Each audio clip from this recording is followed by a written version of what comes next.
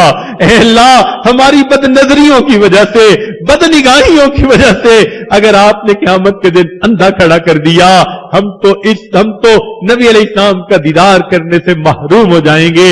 اللہ دوہری محرومی سے محفوظ فرما. قیامت کے دن ان کے قدموں میں جگہ نصیب فرما, جنت میں ان کا ساتھ عطا فرما. اے کریم ہماری ان دعاؤں کو اپنی رحمت سے قبول فرما. صلی اللہ تعالی علی خیر خلقہ سیدنا محمد و آلہ و اصحابہ اجمعین برحمتک یا ارحم الراحمین.